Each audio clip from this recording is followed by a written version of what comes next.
We are 3 hungry soldiers in a strange land. We have asked you for food, and you have no food. Well then, we'll have to make stone soup." The peasants stared. Stone soup? That would be something to know about. Stone soup. You're listening to Writing Roots, brought to you by Aspen House Publishing. Welcome to Writing Roots. I'm Lee Hull. And I'm Lee Esses. Today we're talking about a very underutilized feeling and emotion that a character can have in your story at more or less any time that can completely change and deepen the dynamic within the story. I feel like this is something that a lot of writers ignore, because when we're writing, we often forget basic human needs. We are talking about hunger and how especially that can affect emotion. Hunger is a universal emotion. Everyone who is reading your book has felt hunger at some point. This is a quick way to access your character and access your reader by them saying something as simple as, "You know what? I could totally go for a cup of coffee right now." Your reader's going, "You know what? That does sound good." It is a great way to add simple realism into the moment. Low stakes, it can bring characters, it can bring people together. It's really good at making connections, not only between characters, but to the readers.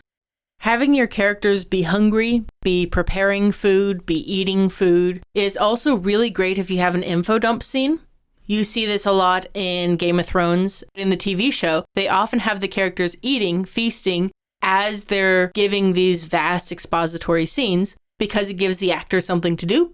It gives everyone a sense of companionship, even as they're inserting all of this subtext into the conversation when they're dumping this information to your audience. And if you've ever had a sit-down meal with your family or with your friends, you know how this goes. You sit down, you start to eat, you just start to chat about life, about what's been happening. Sometimes you'll dive into the world of politics and religion and those dangerous topics, and then things get heated and people start yelling at each other, and it's a great fun time. You can also easily reflect the personality of your entire cast of characters. This person will only drink out of the smallest cup they can find, and their pinky is always extended. This person over here, we're not even sure they're breathing between bites. And then we're not going to mention that person over there that totally ignores all of the forks and all of the things and just eats with that one particular piece of silverware. It is the little spoon. There is no other options. All of these ways that people eat, the way that they interact with their food, the way they interact with other people tells you a lot about each character. One of the things that you may think of when it comes to the topic of hunger in your stories is unhealthy relationships with food. We are not going to be talking about that today. That is a whole different topic that needs its own episode. When you're talking about various eating disorders or just negative perceptions about foods. But that is not what we're here for today. We are here just to talk about being hungry. Now, if your point of view character is the one who is hungry, there are going to be different things that you write than if it's somebody else who is hungry. For your point of view character, you'll almost never express it in dialogue. You won't go, "I'm hungry." It's something that should be felt but not talked about unless someone else broaches the topic first. It is always expressed through emotions or the sensations in their body itself, if you are doing the point of view character. It is very primal, so simple emotions are usually going to be best. Those mad, sad, scared. There's a reason why hangry is a thing. If they get really, really hungry, they might drop into fight or flight. That's when things start to get really extreme. We're in a survival situation where there's not enough food after the zombie apocalypse. People are going to start fighting each other for the food. Something to know about your point of view character as you are writing this is their energy levels surrounding food. I tend to be hungrier before I eat. I think it's an instinct that helps me go out and get food in a very evolutionary sense of have the energy, get the food, and then I can sit down and then I'll just cash out afterward. Other people will feel lethargic until they get the energy from the food, and then they will recharge their batteries, restore a lot of that. That's me, and that's why I hate cooking. I think that might be a good indicator because I really enjoy cooking, but I also get more energetic the hungrier I am. So understanding that about your character can help you customize the way that this particular character is reacting to their hunger. Another thing to consider is that in survival situations, like when you are at war or the food is very limited, sometimes food and sleep can become interchangeable. If they are unable to get food, they will sleep. If they are unable to sleep, they will eat. That's why so many people who work overnights immediately gain a lot of weight because they're low on sleep. And the last thing I wanted to mention for your point of view character is hunger doesn't always come in this gut rumbly thing that you see in cartoons for children.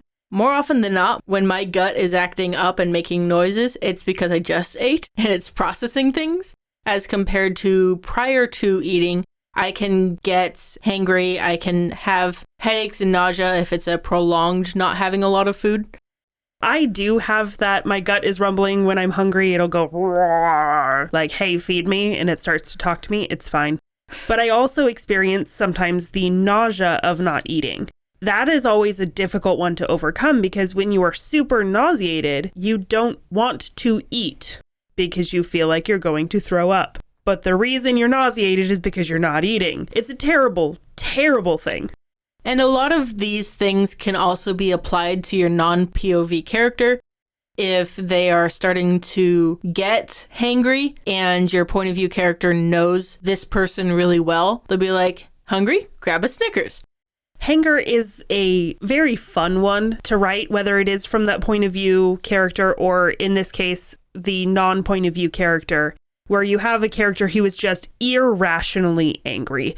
Something small, minor inconveniences can send them just raging, and it's because they haven't eaten in a while.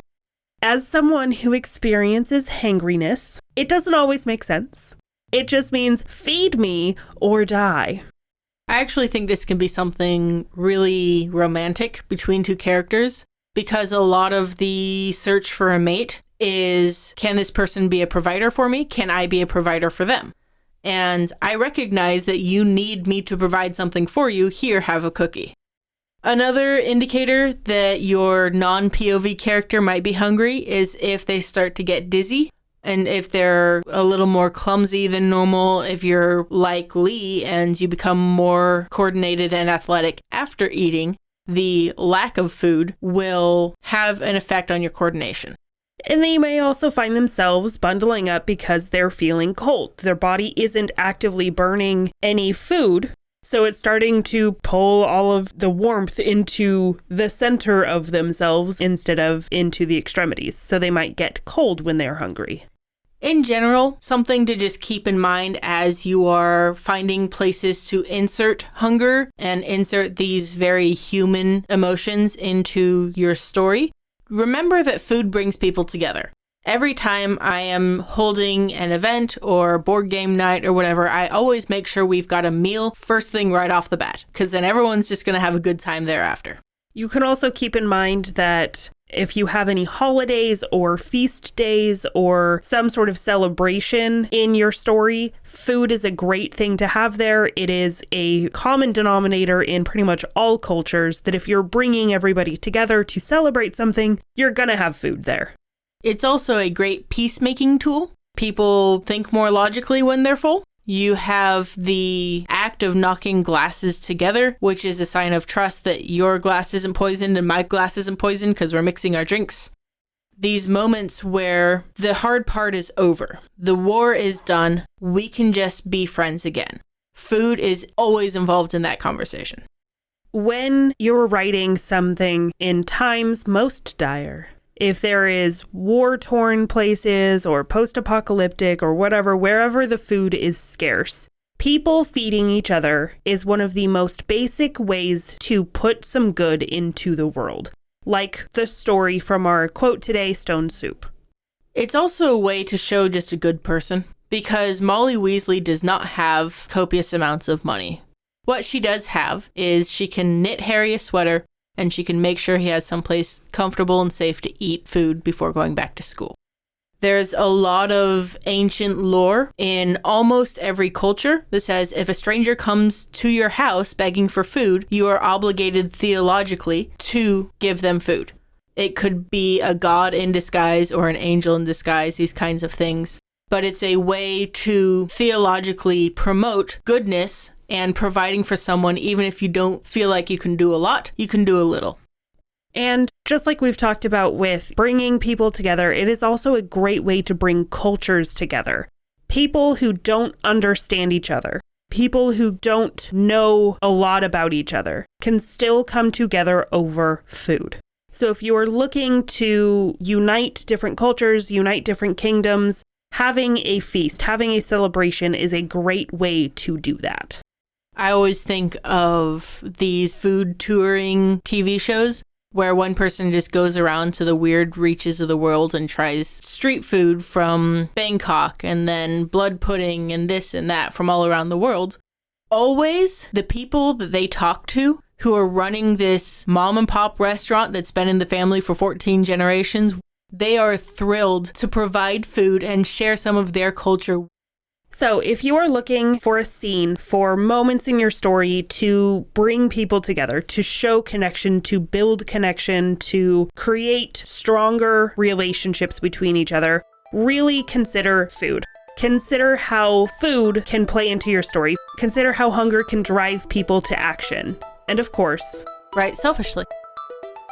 If you have a question or comment for our hosts or a topic you'd like us to cover, send us an email at writingroots@aspenhousepublishing.com or find us on Facebook by searching for Aspen House Publishing.